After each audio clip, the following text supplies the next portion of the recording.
ജർമ്മനിയിലെ മാക്സൻബർഗിൽ നടന്ന ഭീകരാക്രമണം വലിയ രീതിയിലുള്ള പ്രതിഷേധമാണ് ജർമ്മനിയിൽ ഇപ്പോൾ ഉയർത്തിവിടുന്നത് എന്ന റിപ്പോർട്ടുകളാണ് പുറത്തു വരുന്നത്. BBC അടക്കം ഇത് കാര്യമായി തന്നെ റിപ്പോർട്ട് ചെയ്തിട്ടുണ്ട്.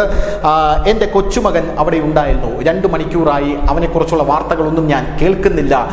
അവനെക്കുറിച്ച് എന്തെങ്കിലും നിങ്ങൾക്കറിയാമോ എന്ന് ഞാൻ പലപ്പോഴായി ചോദിച്ചിരുന്നു. ഇവിടെ അഗാധമായ ദുഃഖമുണ്ട്.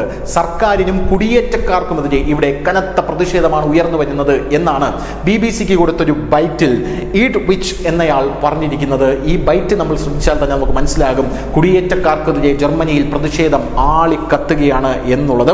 തലേബ് അൽ അബ്ദുൾ മൊഹസൈൻ എന്ന് പറയുന്ന ആക്രമണകാരി, അയാൾ ഒരു ഭീകരവാദിയല്ല, ഒരു സാധാരണ ആക്രമി മാത്രമാണ് എന്ന ജർമ്മൻ സർക്കാരിൻ്റെ ഈ തരത്തിലുള്ള പ്രസ്താവനയാണ് ഇപ്പോൾ ജർമ്മനിയിലെ പൗരന്മാരെ മുഴുവൻ ചൊടിപ്പിച്ചിരിക്കുന്നത്. സൗദി അറേബ്യൻ പൗരനാണ് ഈ തലേബ് അൽ അബ്ദുൾ മൊഹസൈൻ എന്ന് പറയുന്ന വ്യക്തി. ഈ തലേബ് അൽ അബ്ദുൾ മൊഹസൈൻ എന്ന് പറയുന്ന വ്യക്തി ഒരു എത്തീസ്റ്റ് ആണ് എന്നാണ് സൗദി പറയുന്നത്. പോരാത്തതിന് ഇയാൾ ഒരു മാനസിക വിഭ്രാന്തിയുള്ള ഒരാൾ കൂടെയായിരുന്നു എന്നും സൗദി പറയുന്നുണ്ട്. ഇതെല്ലാം തന്നെ ജർമ്മൻ പൗരന്മാരെ വളരെ വലിയ രീതിയിൽ ചൊടിപ്പിച്ചിട്ടുണ്ട്. എന്നാൽ ഇതിൽ നിന്ന് നേട്ടം കൊയ്യുന്ന ഒരു പാർട്ടിയുണ്ട് ജർമ്മനിയിൽ. AfD എന്ന് പറയുന്ന പാർട്ടിയാണ്. ആ പാർട്ടിയെ സംബന്ധിച്ചൊരു വമ്പൻ വാർത്തയാണ് ഇപ്പോൾ പുറത്തു വന്നിരിക്കുന്നത്. അതായത് ജർമ്മനിയിൽ തീവ്ര വലതുപക്ഷം ശക്തിപ്പെടുന്ന കാഴ്ചയാണ് നമുക്ക് കാണാനായി സാധിക്കുന്നത്. കഴിഞ്ഞ ദിവസം ഒരു 9 വയസ്സുകാരൻ്റെ അടക്കം മരണത്തിന് ഇടയാക്കിയ ഈ മാഗ്ഡൻബർഗിലെ ഈ ഒരു കൂട്ടക്കൊല, ഈ കൂട്ടക്കൊലയെ സംബന്ധിച്ച് അവിടെ ഈ AfD എന്ന് പറയുന്ന പാർട്ടി വലിയൊരു റാലി നടത്തി. ആ റാലിയിൽ യഥാർത്ഥത്തിൽ ആദ്യം അവർ അഭിപ്രായമൊന്നും പറഞ്ഞിരുന്നില്ല. എന്നാൽ ഈ റാലി നടത്തിയപ്പോൾ ഈ മാഗ്ഡൻബർഗിൽ ആ റാലിയിൽ ഉണ്ടായ ആ ഒരു ജനങ്ങളുടെ ബാഹുല്യം കണ്ട് ജർമ്മൻ സർക്കാർ ഇപ്പോൾ ഞെട്ടിയിരിക്കുകയാണ് എന്നാണ് മനസ്സിലാകുന്നത്. പോരാത്തതിന് ഇവരുടെ സഹനേതാവ്, അതായത് AfD എന്ന് പറയുന്ന പാർട്ടിയുടെ സഹനേതാവായിട്ടുള്ള ആലിസ് വീണ്ടൻ എന്ന് പറയുന്ന ആൾ ജർമ്മനിയിൽ മാറ്റത്തിനായി ഞാൻ ആഹ്വാനം ചെയ്യുകയാണ് എന്ന് പറഞ്ഞിട്ടുണ്ട്. ഇത് കുടിയേറ്റക്കാർക്ക് നേരെയുള്ള ആക്രമണത്തിനുള്ള ഒരു ആഹ്വാനമാണോ എന്ന് ജർമ്മൻ സർക്കാർ ഇപ്പോൾ പരിശോധിച്ച് വരുന്നുണ്ട്. പോരാത്തതിന് സുരക്ഷിതമായി ജീവിക്കാൻ ഒന്നുകിൽ അവരെ നാട് കടത്തുക എന്നാണ് ഈ ആലിസ് വീഡൻ പറഞ്ഞിരിക്കുന്നത്. ഫെബ്രുവരി, വേറൊരു പ്രധാനപ്പെട്ട കാര്യം ഇതിനകത്ത് പുറത്തു വരുന്നത് 2025 ഫെബ്രുവരിയിൽ ഫെഡറൽ തെരഞ്ഞെടുപ്പ് ജർമ്മനിയിൽ വരുന്നുണ്ട് എന്നുള്ളതാണ്. ഈ ഫെഡറൽ തെരഞ്ഞെടുപ്പിൻ്റെ അഭിപ്രായ സർവേകൾ ഇപ്പോൾ ജർമ്മനിയിൽ നടക്കുകയാണ്.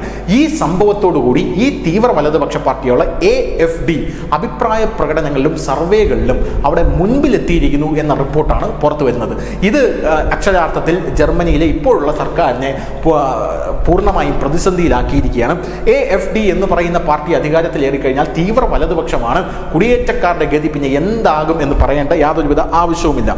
കിഴക്കൻ ജർമ്മനിയിലെ സാക്സണിലും അൻഹാൾട്ട് എന്ന് പറയുന്ന സ്ഥലങ്ങളിലൊക്കെയാണ് ഇവരുടെ ശക്തി കേന്ദ്രമായി ഇപ്പോൾ വിലയിരുത്തപ്പെടുന്നത്. പോരാത്തതിന് ഈ AfD എന്ന് പറയുന്ന പാർട്ടി പറയുന്നത് ഈ ആക്രമണം, അതായത് ജർമ്മനിയിൽ നടക്കുന്ന ഈ ആക്രമണം 2 കാര്യങ്ങളാണ് തിരഞ്ഞെടുപ്പിൽ നമുക്ക് മുന്നിൽ ഉയർത്തിക്കാട്ടുന്നത്. ഒന്ന് നമ്മുടെ രാജ്യത്തിൻ്റെ സുരക്ഷ, രണ്ടാമത് നമ്മുടെ രാജ്യത്തിൻ്റെ കുടിയേറ്റം എന്നാണ് ഈ AfD എന്ന് പറയുന്ന പാർട്ടി പറഞ്ഞിരിക്കുന്നത്.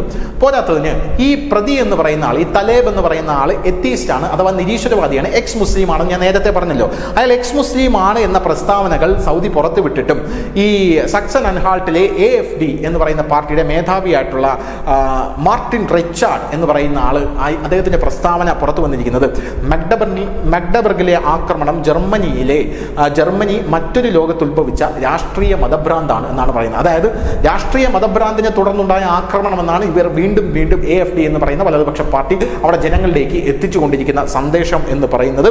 പുതിയ സുരക്ഷാ നിയമങ്ങളെക്കുറിച്ച് ഗവൺമെന്റിന്റെ ചർച്ച വേണം എന്നവർ പറയുന്നു. അനിയന്ത്രിതമായ കുടിയേറ്റമല്ലാതെ മാഗ്ഡൻബർഗ് സ്വസ്ഥമായി കിട്ടണം എന്ന് അവർ പറയുന്നു. ആ വസ്തുതയിൽ നിന്ന് വ്യതിചലിക്കരുത് എന്ന് പറയുന്നു. നിയന്ത്രിത കുടിയേറ്റ നയത്തിലൂടെ സ്ഥിരമായ നാടുകടത്തിലൂടെയും ഭരണകൂടം പൗരന്മാരെ സംരക്ഷിക്കണം എന്നാണ് AfD പറയുന്നത്. എന്തായാലും അടുത്ത ഫെബ്രുവരിയിൽ AfD എന്ന് പറയുന്ന പാർട്ടിയുടെ മുന്നേറ്റം ഉണ്ടാകും എന്ന് തന്നെയാണ് ഈ അഭിപ്രായ സർവേകളിലെല്ലാം തന്നെ പറയുന്നത്. ഇതോടുകൂടി കുടിയേറ്റക്കാരുടെ ഗതി എന്താകും എന്ന ആശങ്കയിലാണ് കുടിയേറ്റക്കാർ. ന്യൂസ് ഡെസ്ക് ന്യൂസിന്റെ മലയാളം.